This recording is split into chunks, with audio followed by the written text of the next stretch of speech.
Atos capítulo 2 diz assim, os primeiros versículos. Nós vamos ler o versículo 1 ao 4. Chegando o dia de Pentecostes, estavam todos reunidos num só lugar. De repente veio do céu um som como de um vento muito forte, e encheu toda a casa na qual estavam assentados. E viram que parecia línguas de fogo, que se separaram e pousaram sobre cada um deles. Todos ficaram cheios do Espírito Santo, e começaram a falar noutras línguas, conforme o Espírito Santo os capacitava. Quem ou o que é o Espírito Santo? Nós cristãos celebramos o Natal e a Páscoa com a ênfase que eles merecem. Afinal, são os dois eventos mais importantes do cristianismo. Porém, nos esquecemos do terceiro evento mais importante do calendário cristão, Pentecostes. O Pentecostes é o terceiro evento mais importante do cristianismo, porque foi nele que começou a igreja de Cristo. Quando o Espírito Santo desceu sobre os discípulos que estavam reunidos em Jerusalém. No texto que nós acabamos de ler, se diz que os discípulos estavam reunidos numa sala, numa casa, na cidade de Jerusalém, por ordem de Jesus, que lhes havia dito que enviaria a promessa do Pai sobre eles. E enquanto eles estavam ali, depois de ter orado, repentinamente veio do céu um som como de um vento violento, como aqueles que dão aqui em Los Angeles, sabe? Aqueles que dão lá em Fontana, que arranca até a árvore pela raiz. E, de repente, também baixaram sobre eles línguas como se fosse de fogo, e pousaram sobre cada um deles, e eles começaram a falar em outras línguas, conforme o Espírito Santo lhes concedia que falassem. Ali começa a igreja cristã. Ali começa a igreja de Jesus Cristo. O nome Pentecostes está ligado a uma festa que os judeus comemoravam, também chamada de Festa das Semanas. Ela era comemorada 50 dias após a Páscoa.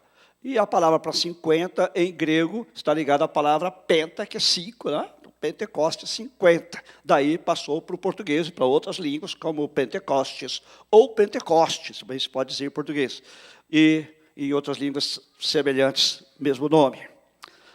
Nas próximas semanas, nós queremos falar sobre o Espírito Santo. Porque nós não entendemos bem quem é o Espírito Santo, ou o que é o Espírito Santo. Eu estou intitulando esta série de O Espírito Santo, este desconhecido. Fala-se muito nele, mas quem é, ou o que é o Espírito Santo? Normalmente, quando pensamos no Espírito Santo, nós pensamos quase sempre nas figuras ou símbolos que a Bíblia usa para o Espírito Santo. Por exemplo, quando pensamos no Espírito Santo, pensamos em vento, como aqui nesse texto. Jesus usa o vento como uma ilustração do poder do Espírito Santo na obra do novo nascimento. Jesus diz assim, quando conversando lá em João capítulo 3, versículo 8. O vento sopra onde quer. Você o escuta, mas não pode dizer de onde vem, nem para onde vai. Assim acontece com todos os nascidos do Espírito.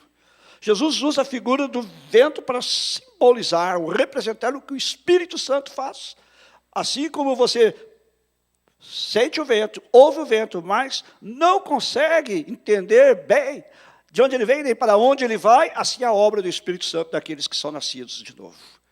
Quando o Espírito Santo entra na vida de uma pessoa, ele produz um novo nascimento, e essa pessoa então nasce de novo, e ela passa a conhecer a Deus. Você só pode conhecer a Deus, depois eu vou falar mais sobre isso, se você nascer de novo. Você só pode conhecer a Jesus Cristo, se você nascer de novo.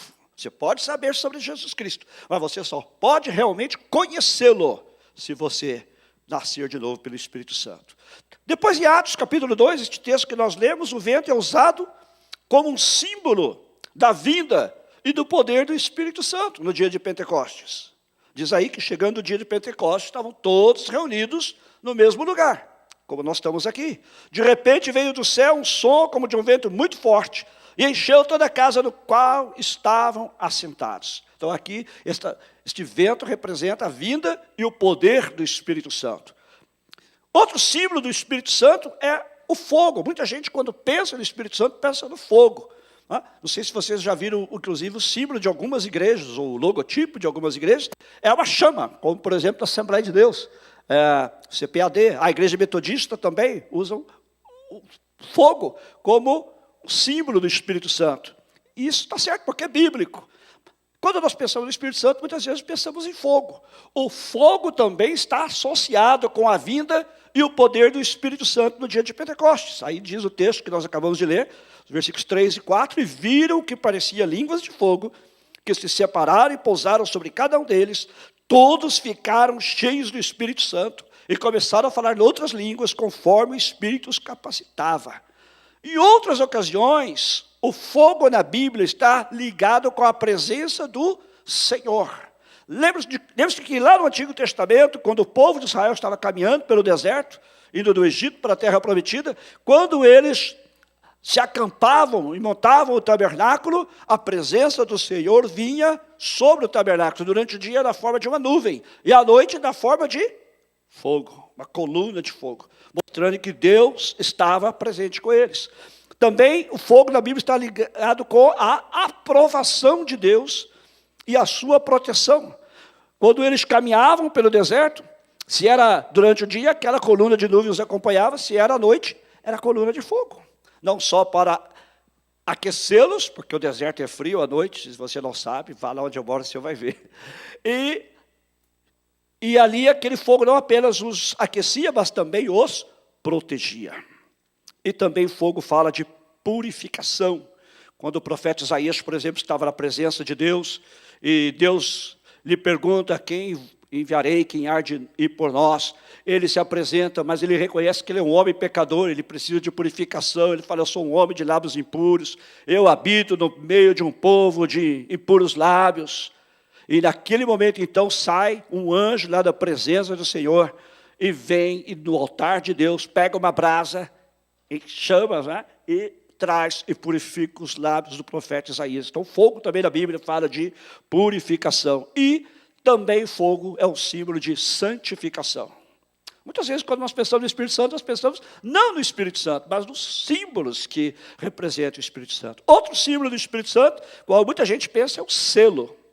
3 vezes no Novo Testamento, o Espírito Santo é representado como um selo da redenção do crente. Eu vou explicar e você vai entender. Está lá em 2 Coríntios 1, 22, e Efésios, capítulo 1, versículo 30, Efésios 4, 30.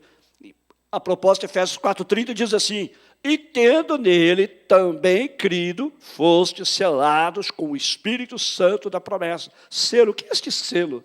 Como é que nós fomos selados? A palavra selo, entre outras coisas, indica propriedade. Naqueles dias era comum, quando alguém queria determinar que algo lhe pertencia, ter um selo. O selo podia ser num anel, tipo um sinete, ou poderia ser uma espécie de um carimbo. Por exemplo, se você queria documentar algo mostrando que era seu, você colocava cera naquele documento e você aplicava o seu carimbo. Ou seja, a mesma imagem que estava no carimbo passava a estar impressa naquele papel. Então, a ideia é a mesma. O Espírito Santo é o selo de nós, é o selo de Deus em nós. Então, a palavra selo indica propriedade. Eu sou de Cristo. Selo, então, é sinônimo de marca. Eu tenho a marca de Cristo. Você tem a marca de Cristo? Amém. Se você tem a Cristo, você tem a marca de Cristo, que é o Espírito Santo. E também indica, a palavra selo, segurança, ou seja, nada pode me afastar de Cristo. Nada pode me separar de Cristo. Nada, porque eu tenho a marca dele em mim, eu sou dele. Amém? E este selo, este símbolo, provê segurança e a certeza de que Deus cumprirá sua promessa de redenção. Ou seja, ele me marcou agora como um sinal de que um dia a redenção será completa. Quando ele voltar e nossos corpos forem transformados e nós vivermos com ele para sempre. Amém? E muita gente também pensa, quando pensa no Espírito Santo, em outro símbolo, que é o óleo ou azeite. Óleo é usado tanto no Antigo Testamento como no Novo Testamento para representar os conceitos de santidade, santificação, revelação, iluminação, dedicação, cura e sustentação. Todos estes são aspectos da obra do Espírito Santo no crente. É o Espírito Santo quem nos santifica. A Bíblia nos manda buscar a santificação. Ou seja, eu preciso me submeter ao Espírito Santo. Mas quem me santifica, quem me separa para Deus é o Espírito Santo. É o Espírito Santo também quem revela Cristo a nós. Deixa eu dizer uma coisa para você. Você não pode conhecer a Jesus sem que o Espírito Santo revele a você. É impossível. Como eu disse antes, você pode conhecer sobre Jesus, mas você não pode conhecer a Jesus sem o Espírito Santo revelá-lo a você. Você só pode ter o relacionamento pessoal com Jesus através da revelação do Espírito Santo. É só quando o Espírito Santo entra no seu coração, ilumina o seu coração e a sua mente, que você pode entender a revelação de Jesus Cristo. E também é o Espírito Santo que ilumina a nossa mente, para entendermos a palavra de Deus. Há pessoas que leem a Bíblia, conhecem a Bíblia de Gênesis a Apocalipse, mas não entendem.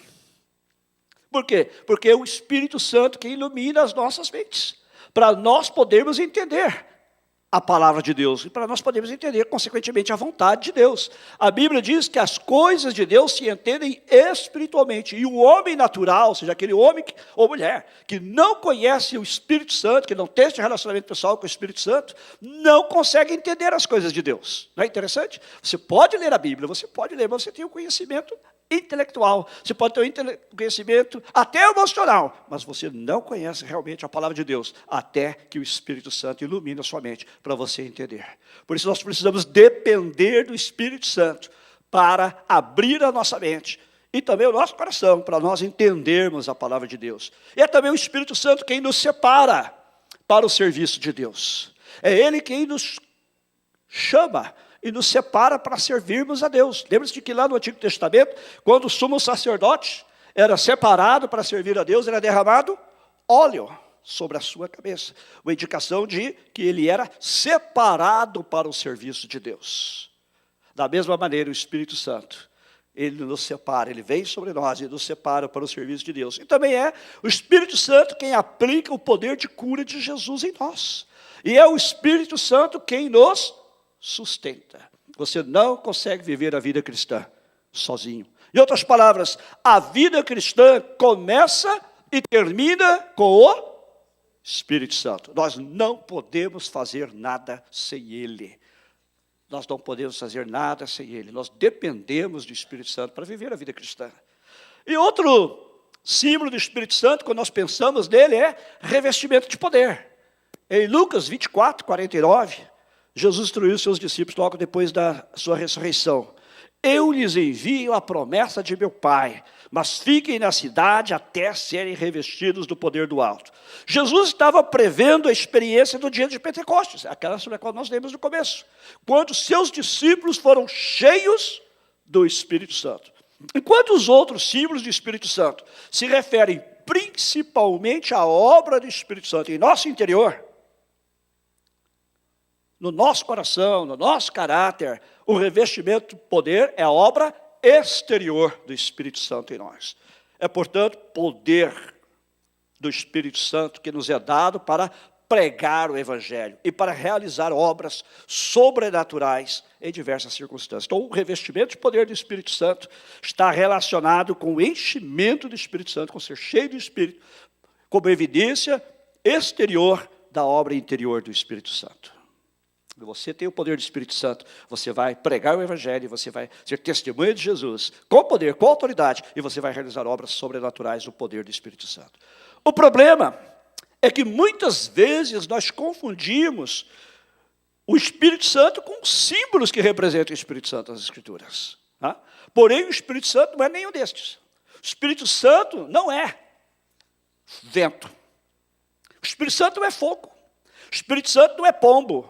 O Espírito Santo não é selo, o Espírito Santo não é óleo, e o Espírito Santo também não é revestimento de poder. Então, quem ou o que é o Espírito Santo? A Bíblia diz que o Espírito Santo é uma pessoa divina. Preste atenção nisso. Vamos dividir esse conceito para entendermos melhor. O Espírito Santo é uma pessoa. Algumas seitas negam a personalidade do Espírito Santo. Algumas seitas negam que o Espírito Santo seja uma pessoa, dizendo que ele é apenas uma força ou uma energia que emana de Deus Porém, como nós veremos, as Escrituras demonstram amplamente a personalidade do Espírito Santo. Normalmente, quando pensamos em uma pessoa, imaginamos um ser composto de corpo, alma ou espírito, não é? Porém, um ser, para ser pessoal, não precisa de corpo. Deus não tem corpo, pois ele é um espírito. Porém, Deus é um ser pessoal. Nós podemos nos relacionar com ele, como nós nos relacionamos com outros seres pessoais. Os anjos também não têm corpo, mas são seres pessoais. E o diabo também não tem corpo, mas é um ser pessoal. Está claro? Os demônios não têm corpo, mas também são seres pessoais. Então, o que define a personalidade ou pessoalidade de um ser são algumas características, como intelecto, emoções e volição. Palavra difícil, né? Volição quer dizer vontade própria. Se você tem essas três características, você é uma pessoa. Se você possui intelecto, e eu creio que você possui, né? Emoções e volição, ou seja, vontade própria, você é um ser pessoal, você é uma pessoa. E todos estes elementos podem ser encontrados no Espírito Santo. O Espírito Santo possui uma mente. Ele possui intelecto. Está escrito assim em Romanos 8:27. E aquele que sonda os corações sabe qual é a mente do Espírito, porque intercede pelos santos de acordo com a vontade de Deus. Então veja, o Espírito Santo tem uma mente. Ele pensa. Ele tem intelecto. Ele é capaz de formular pensamentos. Então ele é uma pessoa. Ele também tem vontade própria. Aí, em 1 Coríntios 12:11, diz assim, todas essas coisas, está falando dos dons espirituais, todas essas coisas, porém, são realizadas pelo mesmo e único Espírito, e ele as distribui individualmente a cada um como quer. O que mostra o seguinte, você pode pedir o dom espiritual que você quiser a Deus, você pode pedir o dom espiritual que você quiser, mas quem dá, quem decide qual você vai receber é o Espírito Santo. Você pode buscar, Paulo até diz, busca os melhores dons. Porém, ele dá a cada um como ele quer. O que mostra que ele tem vontade própria. Ele é soberano, ele decide a quem ele vai dar os dons e que dons ele vai dar. Você pode pedir, mas é ele quem vai decidir se vai dar ou não. Está claro? Outra coisa, o Espírito Santo pode ser entristecido, o que mostra que ele tem emoções. Certo? Efésios 4:30, já citei, diz assim, não entristeçam. Olha, você pode entristecer. Não entristeçam o Espírito Santo de Deus, com o qual vocês foram selados para o dia da redenção. Nós podemos entristecer o Espírito Santo, vou falar mais sobre isso. Eu não posso entristecer uma força, posso? Eu posso entristecer a eletricidade? De jeito nenhum. Tem como? Eu posso entristecer a energia do vento? De jeito nenhum. Eu só posso entristecer uma pessoa. Da mesma forma, uma força não tem vontade própria. Da mesma forma, uma energia não tem mente, não tem intelecto. Só possui esses três atributos, seres pessoais. O que mostra, então, que o Espírito Santo é uma pessoa. Além disso, o Espírito Santo faz coisas que só uma pessoa pode fazer. Por exemplo, Jesus disse que ele ensina. Em Lucas 12:12, Jesus diz assim, olha, quando vocês forem levados diante dos reis e governadores, não se preocupem com o que vocês vão dizer.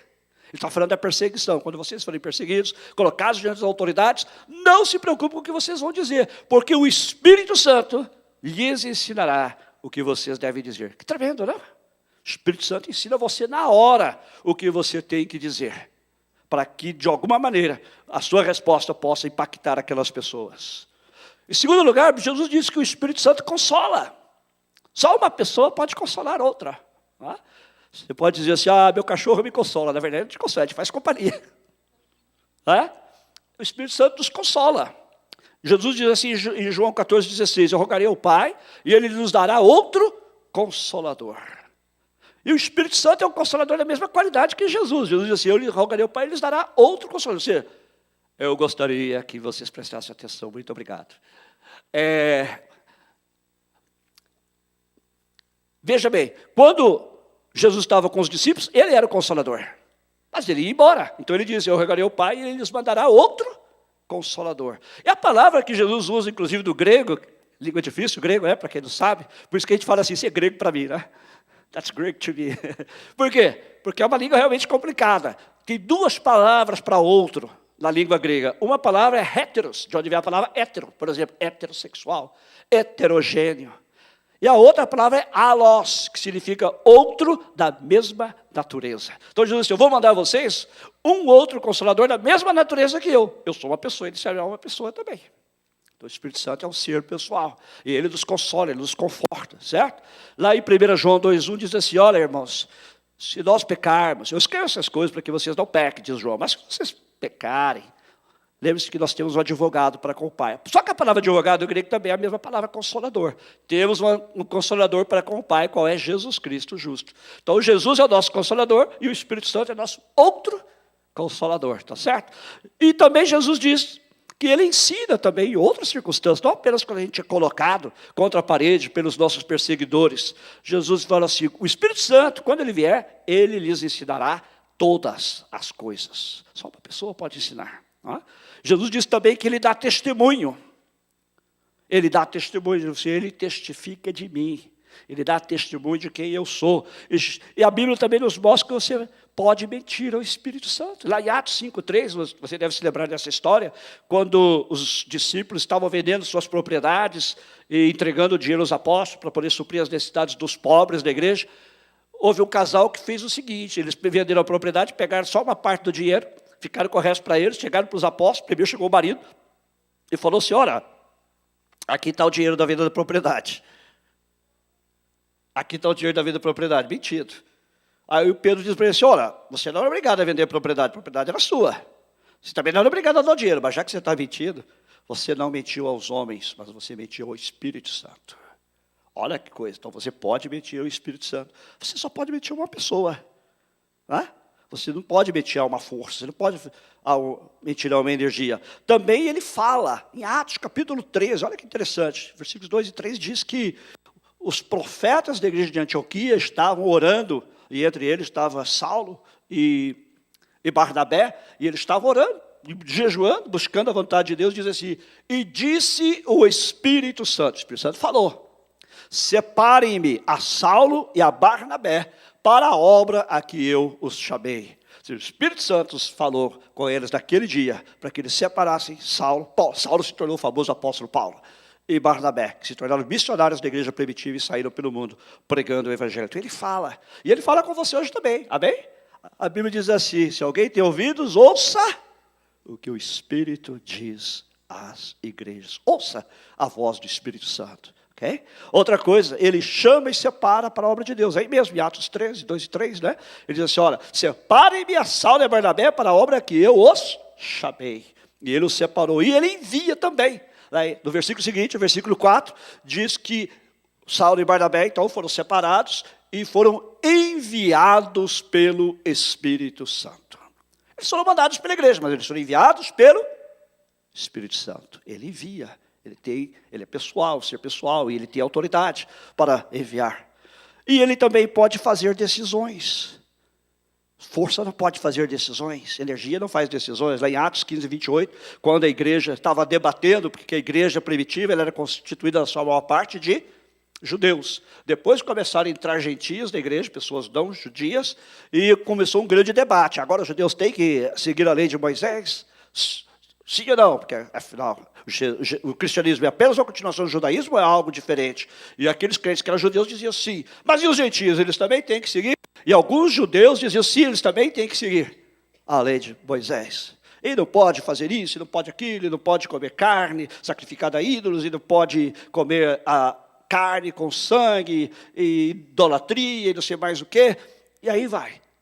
Aí os discípulos se reúnem com os apóstolos, eles oram e buscam a direção de Deus, e aí eles escrevem uma carta para todas as igrejas gentílicas, ou seja, todas as igrejas que não eram judias.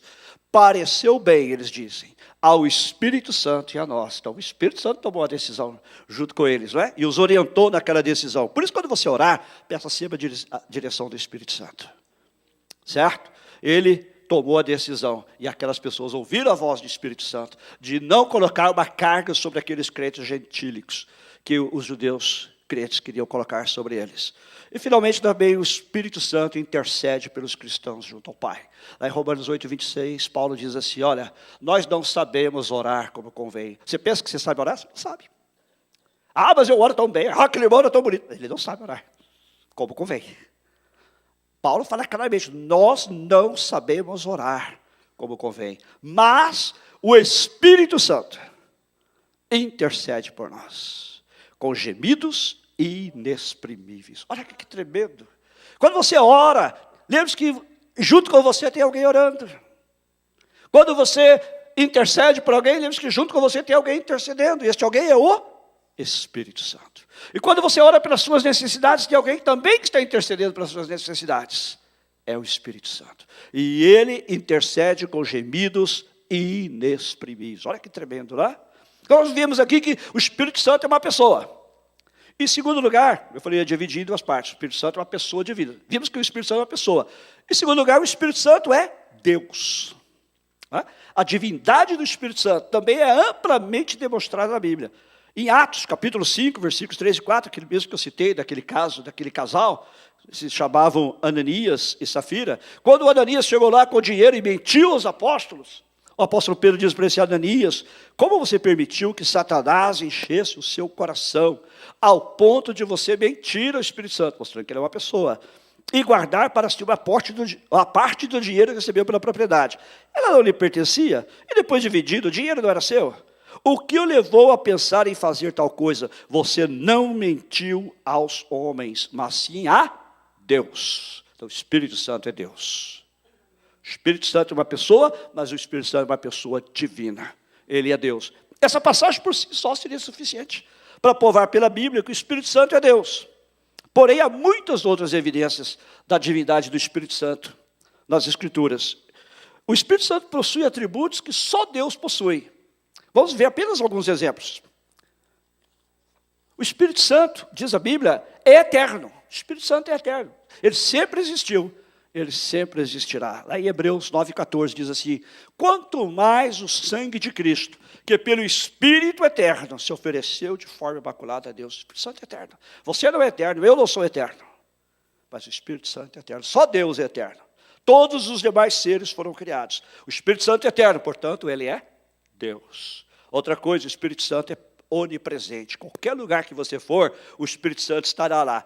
O salmista acho que queria dar uma escapada da presença de Deus, sabe? Sabe quando o crente sente a sua vontadezinha de pecar?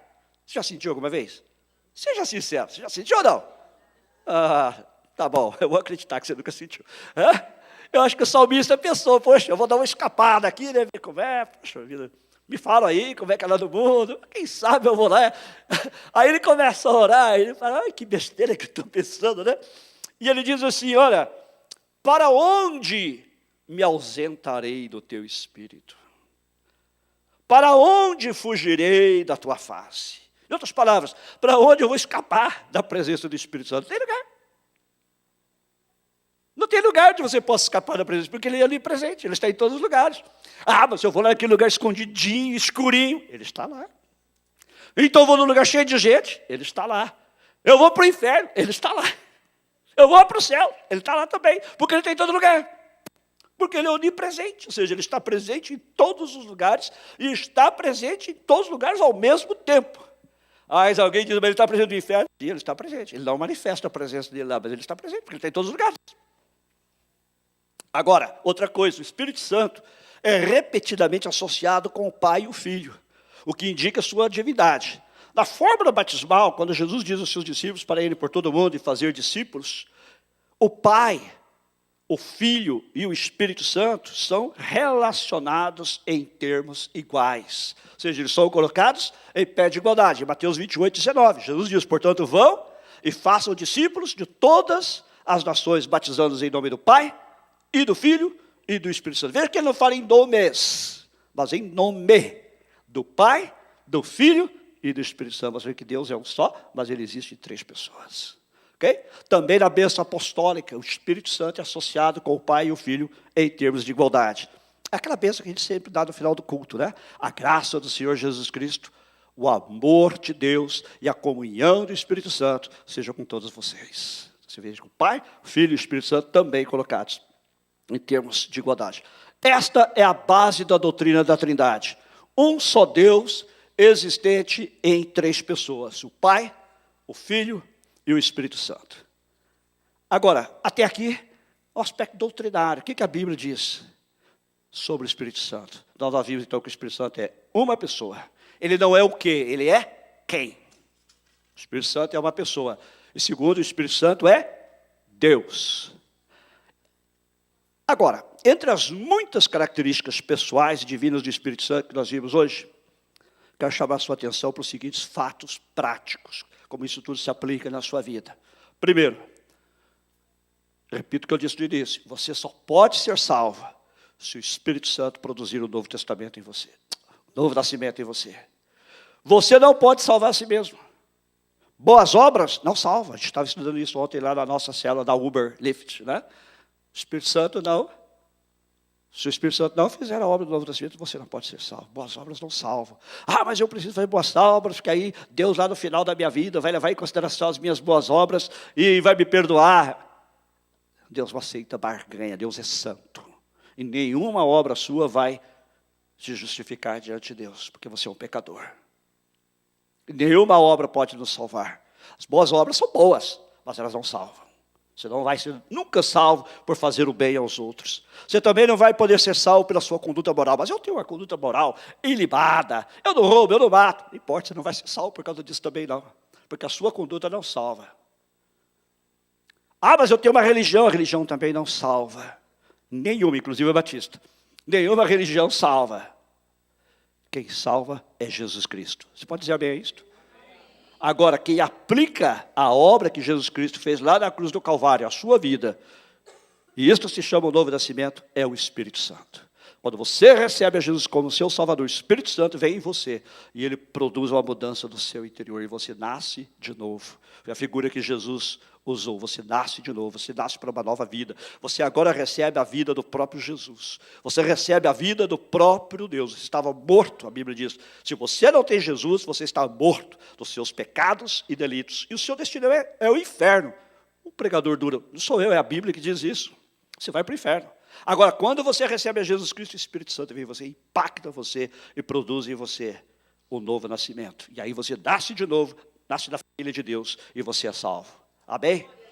Glória a Deus. Agora, se você já é um crente, essa é a primeira coisa que a gente aprende aqui, prática. Segundo, se você já é um crente em Jesus, o Espírito Santo habita em você. Tem muita gente que pensa assim, não, mas eu preciso pedir o Espírito Santo. Você não tem que pedir o Espírito Santo, porque o Espírito Santo já habita em você. Você pode pedir o poder do Espírito Santo. Você pode pedir que o Espírito Santo manifeste a presença dele. Você pode pedir que o Espírito Santo lhe dê dons espirituais. Mas o Espírito Santo, se você é um crente em Jesus Cristo, já habita em você. O Espírito Santo não habita em templos feitos por mãos humanas. Ele habita em nós. A Bíblia diz que o nosso corpo é o templo do Espírito Santo. Amém?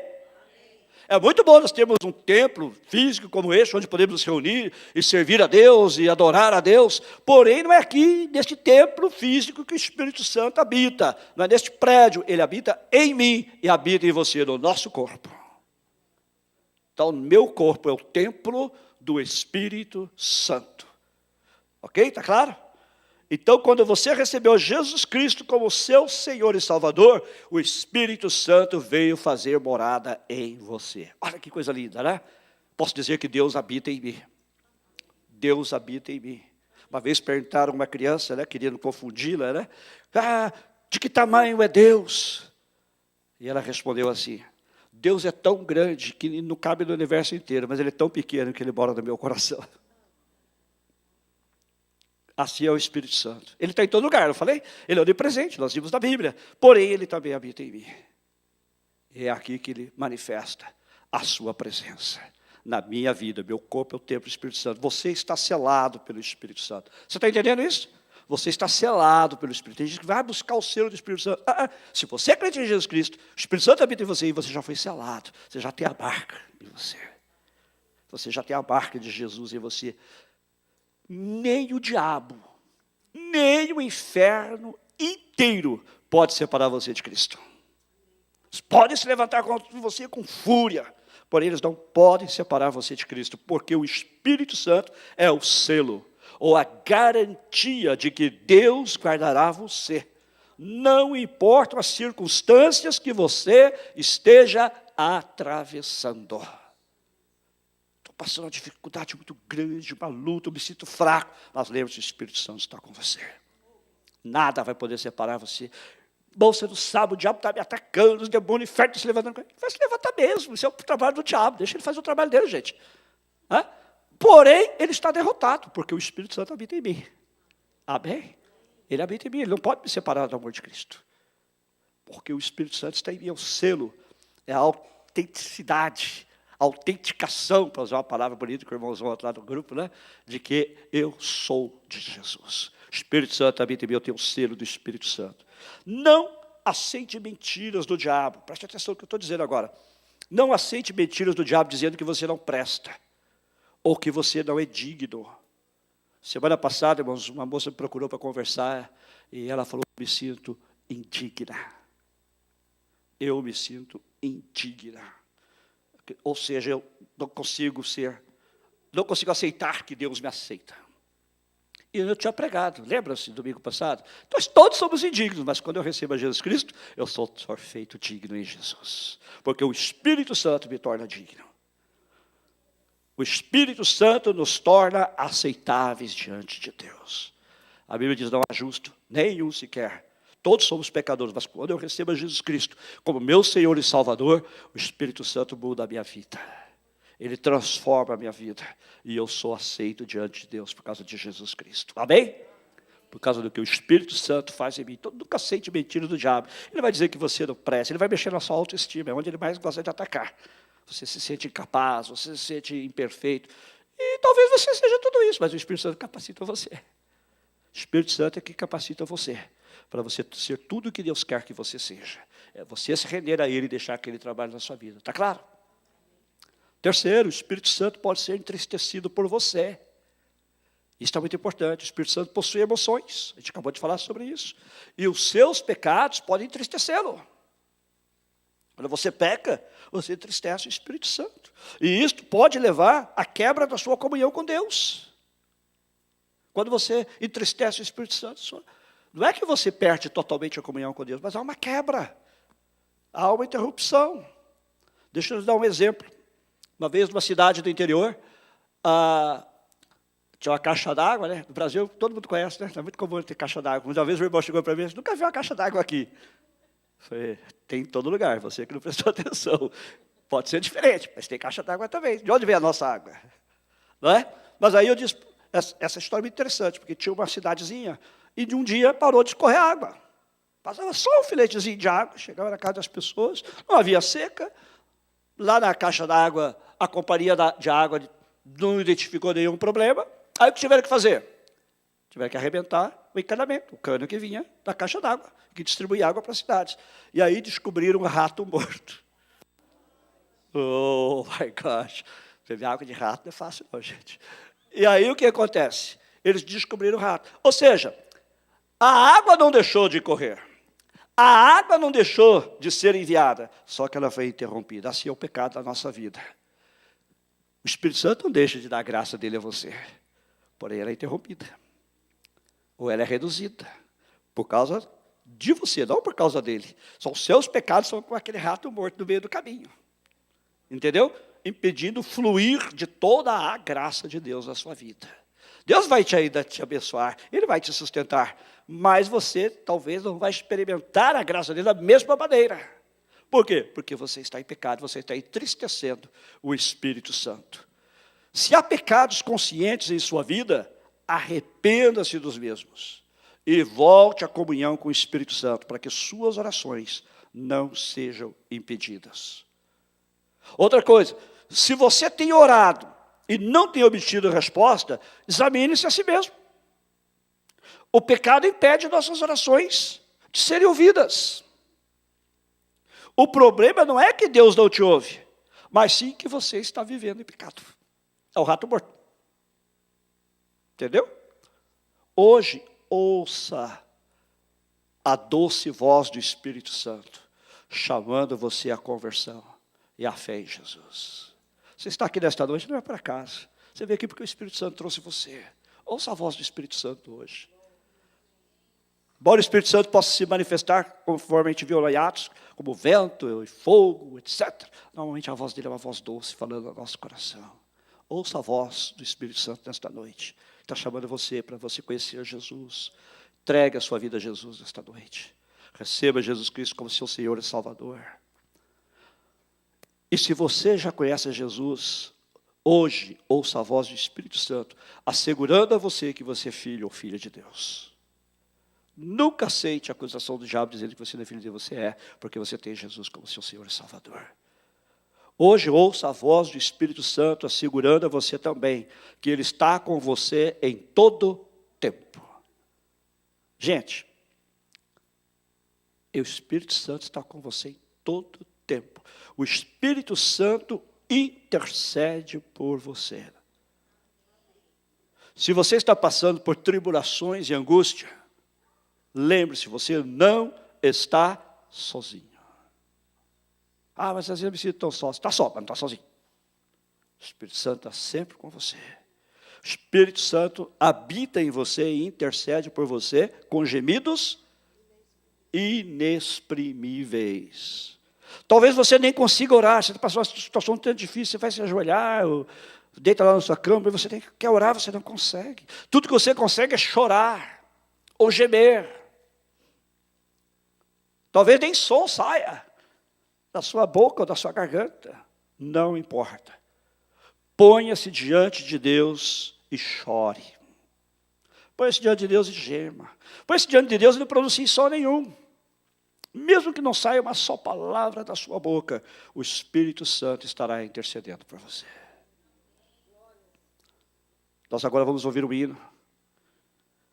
E enquanto nós ouvimos este hino que será entoado, fala do que o Espírito Santo faz por nós, como Ele intercede por nós. Se você desejar, eu quero convidar para que você venha aqui à frente, para nós orarmos juntos nesta noite. Não sei qual é a sua necessidade, eu não sei qual é a sua realidade, mas eu quero convidar você para juntos virmos a presença de Deus. Enquanto tocam ali o hino, se você sentir o desejo, vem aqui à frente, nós vamos orar juntos, tá bem?